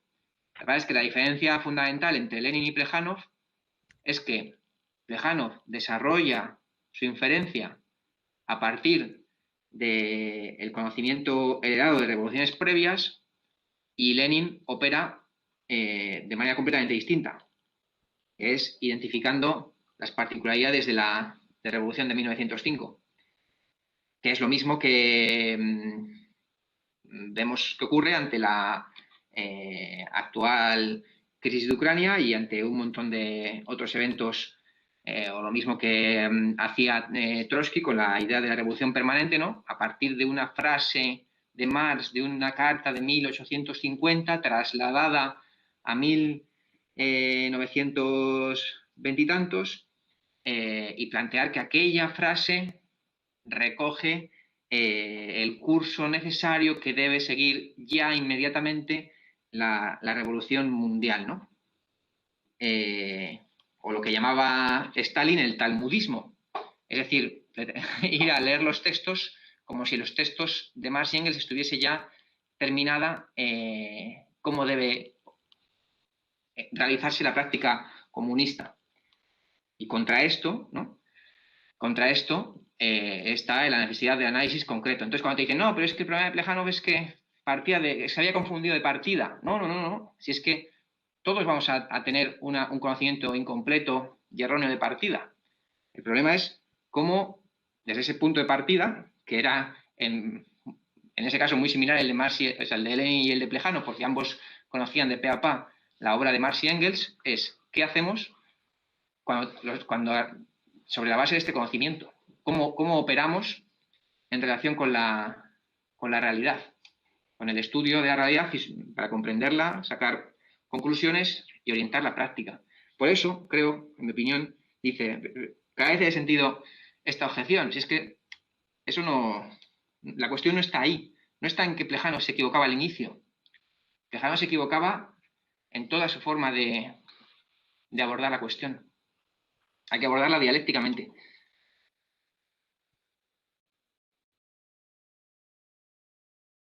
Sí, yo entiendo que el punto que él quiere remarcar es que a Plejánov se le olvida hacer el análisis concreto de la situación concreta y que el punto que quiere criticar Rosenthal es precisamente ese dogmatismo. O sea, lo pretende hacer en todos los lugares, en el 20 Congreso también y también en la cuestión de la teoría del valor, cuando nos dice que efectivamente no se puede determinar, digamos, que el precio del vino por el valor, al menos de forma inmediata, sino que tiene que ser mediada y que por lo tanto en estos casos hay que hacer un análisis concreto de la situación concreta. Yo estoy de acuerdo, pero, o sea, estoy de acuerdo con el espíritu de la crítica, pero claro, el problema es que no, a mí no me encaja por lo que ya te digo, por el hecho de que, bueno, de buenas a primeras, esto no lo tengo muy claro, pero yo diría que el planteamiento de Lenin sobre la revolución rusa como revolución democrático-burguesa conducida por el proletariado, si bien está sintetizado en la de Dos Tácticas, que es de 1906, yo creo que antes, ya con bueno, anteriormente en 1903, 1904, ya existe como esa escisión, es decir, que se plantea no una vez que ha tenido lugar la Revolución Rusa de 1905, sino que ya era como una línea de escisión. que después va a marcar completamente el eje divisorio entre mencheviques y bolcheviques, pues porque esa tesis de Lenin se ha confirmado por la revolución de 1905 y a partir de entonces, pues la unidad con los mencheviques es mucho más complicada.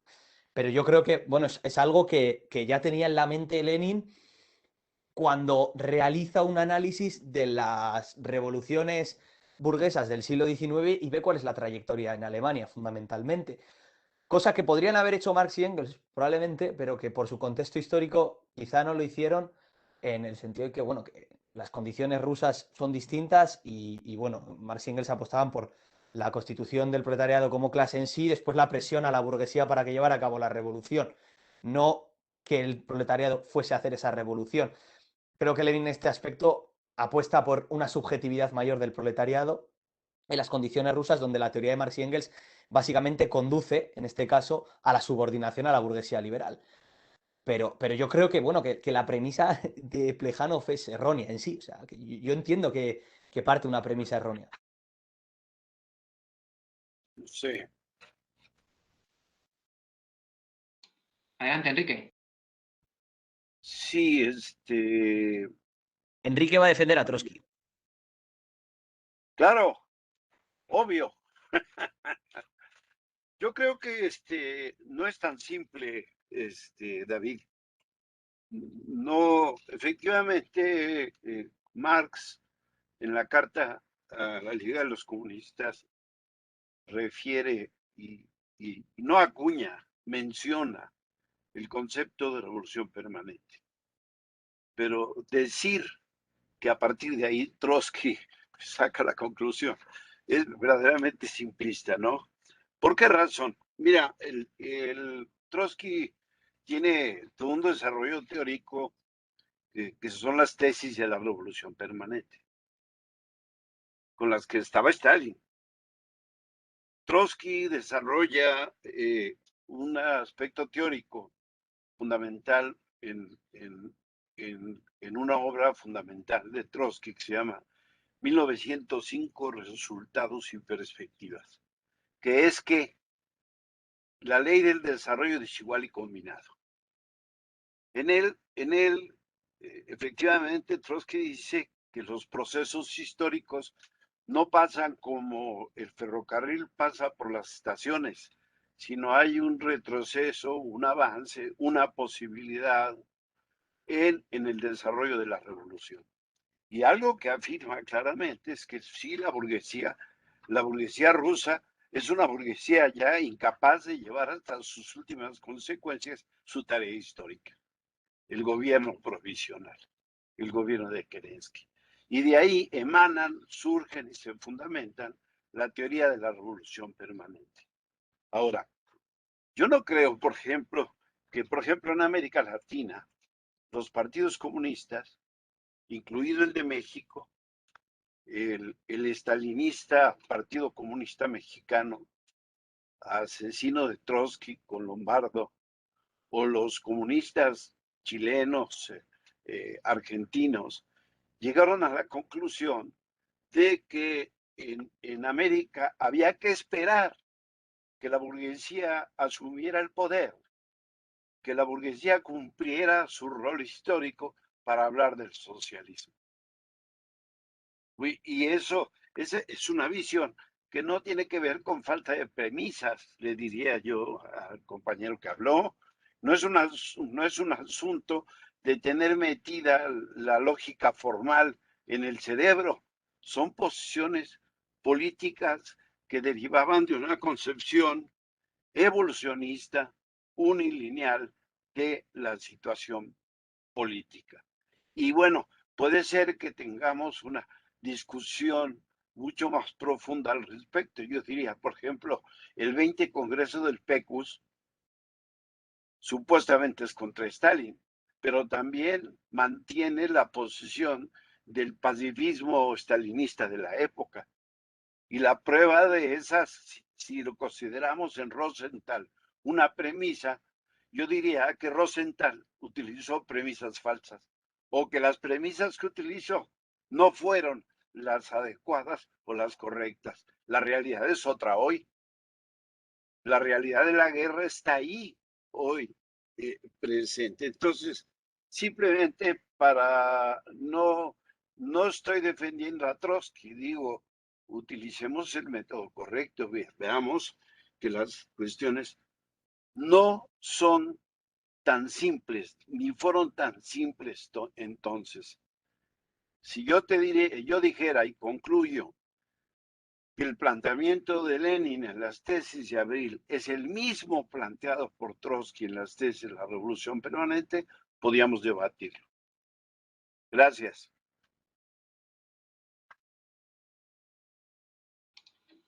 Adelante, Jorge. Bien, sobre algunas cuestiones que se comentaban. Yo creo que, o sea, este asunto de si el error está en las premisas o no. A mí hay algo que o sea, me genera cierta tensión en todo el texto, y creo que la respuesta fácil es decir que, bueno, es las cosas de la dialéctica y cuestiones así, pero creo que se podría, digamos, profundizar con un poco más de detalle, es lo siguiente. Por ejemplo, en la página 236 del libro se menciona que el concepto es el 236, justo la última línea y la siguiente página. El concepto es el resultado de la generalización de una enorme cantidad de fenómenos singulares, es lo esencialmente común.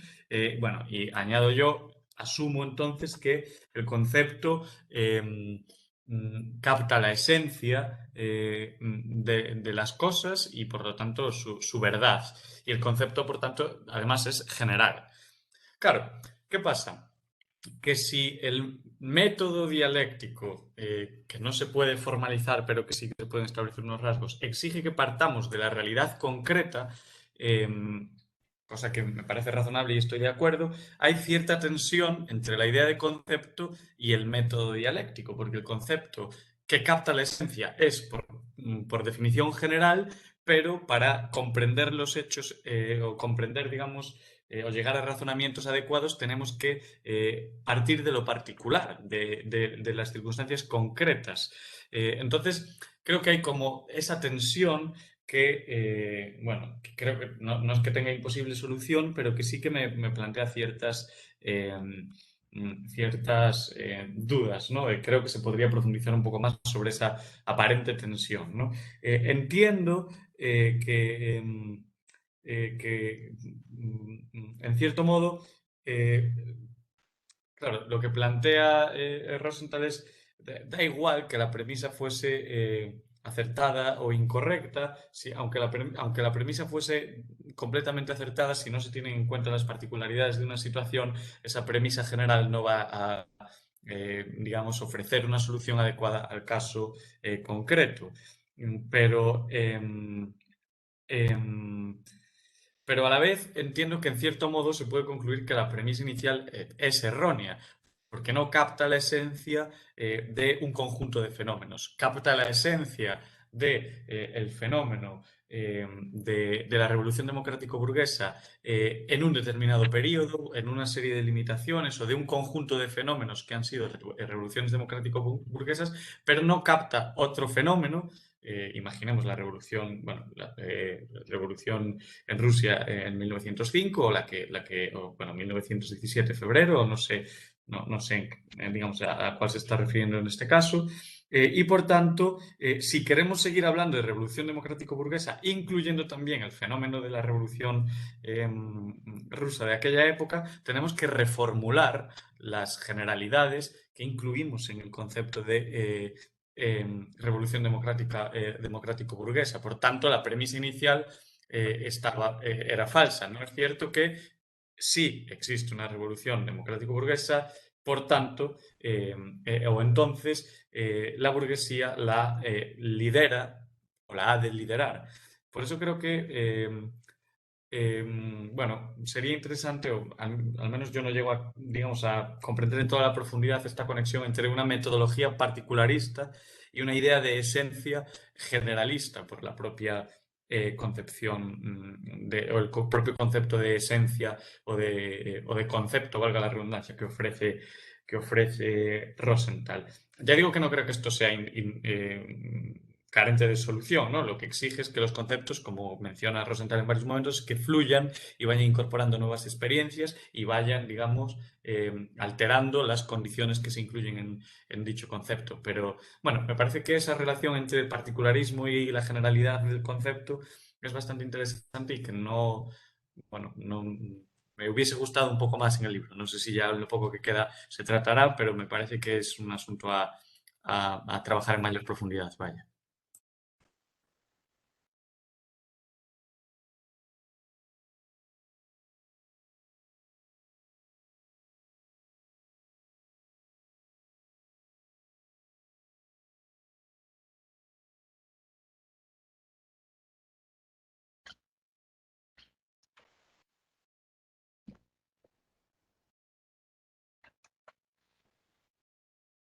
Bueno, se comentan aquí por el chat, igual interesa que quede grabado, de que en la articulación de conceptos, juicios, razonamientos, hipótesis, teorías, prácticas y a la inversa, por ejemplo, página 159 del libro de Rosenthal, el manual de Rosenthal hace un desarrollo del concepto, del juicio, del razonamiento, pero no de la hipótesis, punto de partida del avance del conocimiento científico actual, según otros manuales de lógica dialéctica como el de Kopnin. ¿Qué página, perdón? Disculpe, no, me distraje. La página 159. Correcto.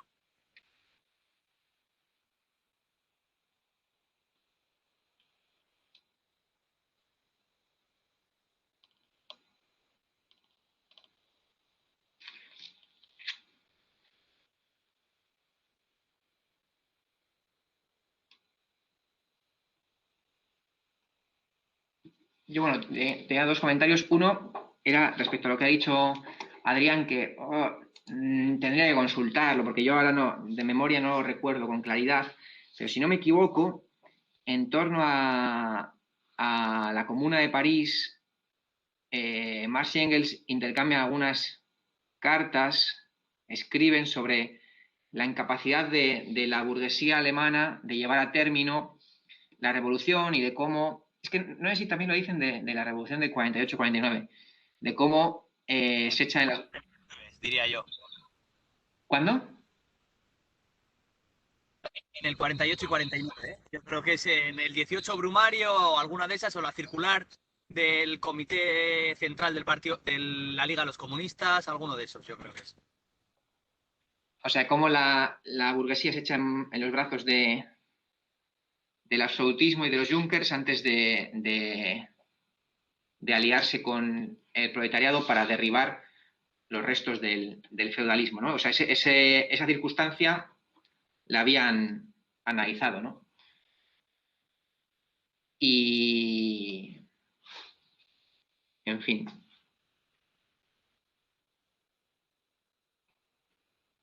Y luego de lo que comenta Jorge sobre el concepto, claro, es que en mi opinión, ahora cuando llegamos al razonamiento es cuando aparecen más exactamente estas cuestiones, ¿no? Porque nosotros habíamos visto el concepto, nos había dicho Rosenthal, porque era la célula, lo habíamos visto en primer lugar, pero obviamente para alcanzar cualquier concepto hay que haber un proceso de razonamiento también, ¿no? Eso ya nos lo explica, bueno, lo explicó desde el principio y lo vuelvo a explicar ahora. Entonces, así como al principio se nos decía que en el concepto se recoge lo general de un conjunto de hechos que tienen otras particularidades, ¿no? Y se extrae de ello lo esencial, ahora nos aparece, con el razonamiento nos aparece el problema opuesto, que es emplear estos conceptos que ya están fijados para, a partir de ellos, comprender o apoyarnos en ellos para comprender la realidad. Claro, ¿cuál es lo que nos ha dejado ya claro Rosenthal en este punto? Que no podemos conocer la realidad solo a partir de los conceptos. Porque si los conceptos son por sí mismos una extracción de lo general de un conjunto de fenómenos, es la esencia, no recoge el conjunto de la realidad, y cuando estemos ante un hecho particular que haya que desentrañar específicamente, pues esos conceptos nunca van a tener la solución terminada, ¿no? Por eso se nos obliga a analizar la realidad concreta, etc. Pero claro, esta contradicción que se abre como uno de los grandes problemas en la actividad científica o investigativa estaba ya encerrada en el propio concepto, en el concepto. El concepto, si reunía lo esencial de múltiples hechos particulares, este problema estaba encerrado en él. Ahora, el problema se nos desarrolla a la hora de emplear nosotros ese concepto. O sea, ese concepto, cuando lo vamos a utilizar, nos aparece esta contradicción en esta herramienta, de modo que en un sentido nos podemos apoyar en él y en otro sentido tenemos que constatar si es del todo verídico en el nuevo hecho. Y de esto va el proceso de conocimiento, justo de esta situación, ¿no? Que incluso todo el conocimiento sistematizado precedente por la humanidad nunca por sí solo va a resolver las nuevas dudas, las nuevas fenómenos desconocidos que emerjan. Va a ser solamente un punto de apoyo, claro, un punto de apoyo importantísimo, ¿no? Qué duda cabe que no hay forma de hacer un análisis concreto de la realidad concreta si no se entiende, si no se tiene una noción general de las cosas, ¿no? Por la idea esta de que lo concreto es concreto porque es la síntesis de múltiples determinaciones. Si no somos capaces si no sabemos en qué consisten las determinaciones generales del valor, pues será muy difícil que vayamos a hacer un análisis de la próxima crisis económica fructífera, ¿no? Y sin embargo, todo el conocimiento previo de la economía política marxista no nos resuelve en partida la explicación de la próxima crisis económica. O sea que es un problema que está en el propio movimiento del conocimiento, ¿no? Pero si puedo.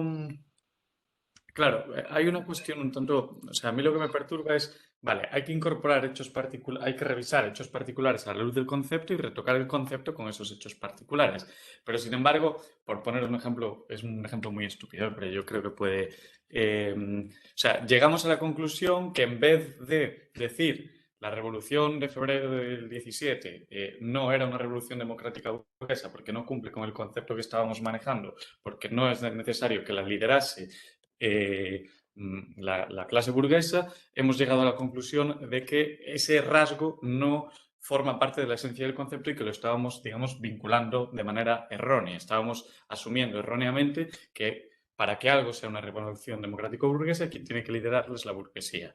Pero tiene que haber un motivo por el cual llegamos a la conclusión de que podemos eliminar esa particularidad de la esencia de la revolución democrática burguesa y no y sin embargo no podemos eliminar otras particularidades o por ejemplo o sea por poner un ejemplo, a lo mejor hipotéticamente, supongo que no sería así, pero imaginemos que todas las revoluciones democrático-burguesas empezaron en viernes.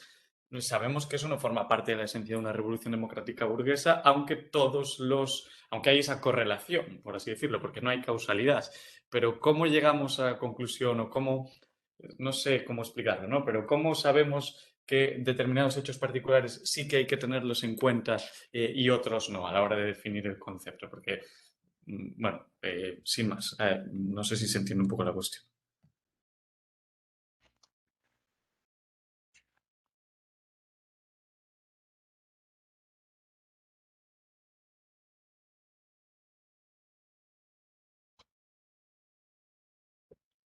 Yo, Jorge, eso último entiendo que el tema de qué es superfluo y qué es esencial depende fundamentalmente de la regularidad de los fenómenos, me imagino. Es decir, en el sentido de que, bueno, ¿por qué el hecho de que la burguesía tenga que dirigir la revolución democrático-burguesa no es un rasgo esencial de la revolución burguesa? Bueno, pues porque en este caso el desarrollo histórico ha demostrado que los partidos comunistas pueden dirigir la revolución democrático-burguesa y llevarla ellos a cabo, ¿no? Es decir, hay ejemplos históricos de que así ha sido y que incluso la pequeña burguesía en algunos lugares ha podido ser dirigente, ¿no? Entiendo que eso es una validación de lo que sería una nueva particularidad del concepto de revolución burguesa que desecha la anterior concepción de que solo la burguesía podía dirigir esa revolución democrático-burguesa y que, bueno, pues que podía responder a un contexto histórico determinado, pero que más adelante se ha demostrado como insuficiente.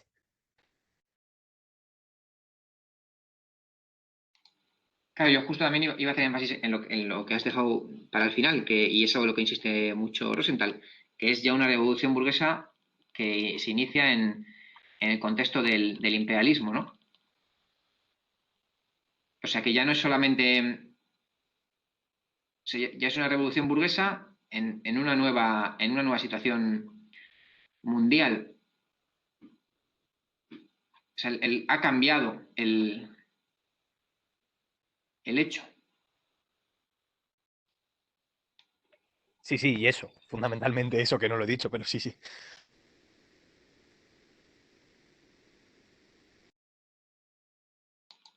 Enrique, mi última intervención.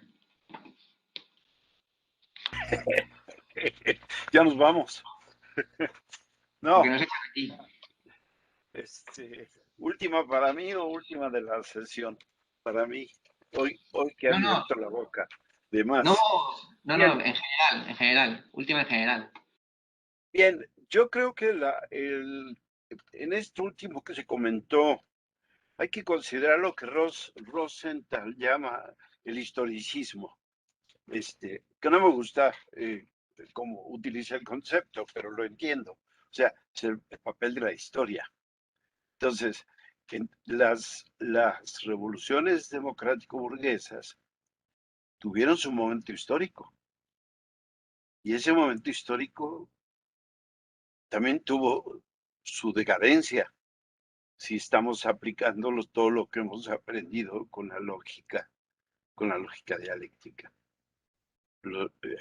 Históricamente, la revolución democrática burguesa tuvo tareas específicas, concretas, que como fueron la independencia nacional, el problema de la solución del campo, el desarrollo de las fuerzas productivas, el acabar con los resabios medievales, feudales, las formas políticas, el Estado. Bueno, llegó un momento en que esta burguesía históricamente, me refiero a Rosenthal, ya no es capaz de cumplir las tareas democráticas que históricamente le correspondían. Y se abre un periodo, como decía Lenin, una era de guerras y revoluciones. Bueno, sí me gustaría saber en qué sentido ha habido partidos comunistas que desarrollaron la revolución democrático burguesa. Más bien la propiciaron, teniendo la posibilidad del proletariado. Aquí mismo en el texto de Rosenthal, no sé en qué página, hay una frase de Lenin muy importante donde Lenin dice, esta revolución no es ni democrático burguesa ni es socialista, dice, es entendida en el contexto de las tareas que se están planteando en el momento. Lo que sí es cierto es que tenemos que entender que ya en el 17 el papel del proletariado es porque puede, ojo, puede y tiene las condiciones para ejercer su rol histórico. Si el proletariado en el 17, en la revolución del 17, recordemos de las tres revoluciones, 1905, febrero y el 17, el proletariado ya puede en ese momento jugar el rol histórico que le corresponde. Por eso el triunfo de la revolución. Y al mismo tiempo estamos en el momento en el cual La burguesía ya históricamente no tiene esa capacidad. Conduce a la barbarie, dice Trotsky, conduce al caos terrible, dice Marx en el manifiesto. La barbarie es un concepto que utilizó Rosa, ¿no?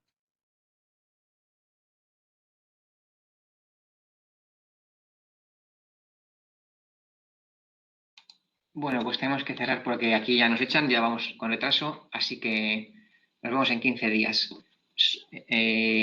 con la siguiente presentación. Muchas gracias a todos por el debate y muchas gracias, Mario, por la presentación.